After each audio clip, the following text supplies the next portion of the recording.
रहमान रहीम जी साडा रस मलाई का एक डब्बा वो इस पा लिया असी और इस तो बाद इन जा रहे ने तकरीबन 3 चम्मच अंडे दे। ठीक है जी। बिस्मिल्लाहिर्रहमानिर्रहीम, बिस्मिल्लाहिर्रहमानिर्रहीम और बिस्मिल्लाहिर्रहमानिर्रहीम। ठीक है जी। उस बाद असी और इन पावे आयल तकरीबन 2 चम्मच ही पा देंगे जी। ठीक है जी।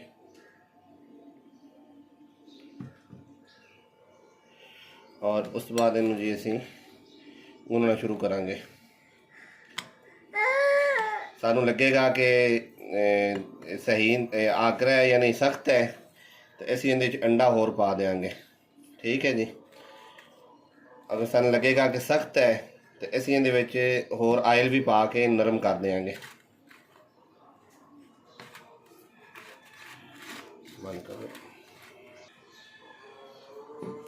असी अंडा होर पा दिता है जी। इन सानू लग रहा है कि जिस तरह ना इनू जरूरत है पानी की, तो पानी की जगह पे अंडा चल रहा है।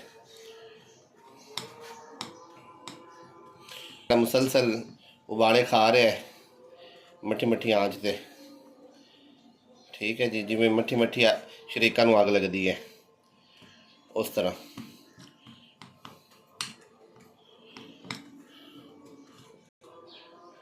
हाथ सानू अच्छी तरह धो लिया सी साबण नाल, क्योंकि असी है सारा हत्थां नाल प्रोसैस मुकम्मल होना।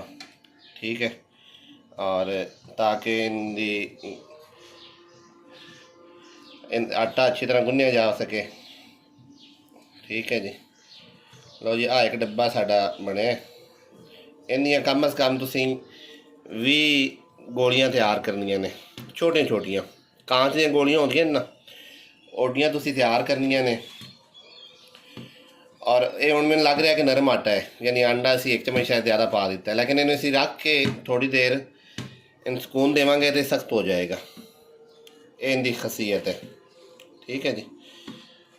लेकिन इन्ना भी सख्त नहीं है कि मतलब कोई इशू हो या। और तुसी चाहते हो गोलियां जिहड़ियां ने दुध दे विच फटन ना, तो उन्होंने तुसी दराड़ा नहीं पैण देनियां।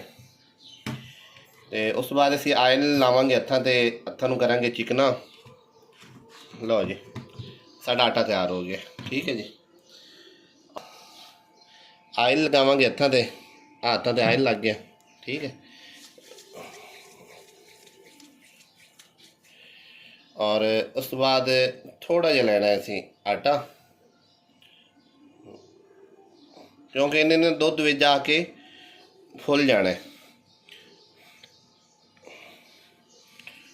लो जी, एडी तुसी गोली तैयार करनी है। कोशिश कर लो इस एडी तैयार हो या इस नाल छोटी तैयार हो। और उस बाद इनू थोड़ा जिहा दबा देना है। लो जी, यह गोली तैयार होगी। बाकी तुहानूं गोलियां तैयार करके भी खाने।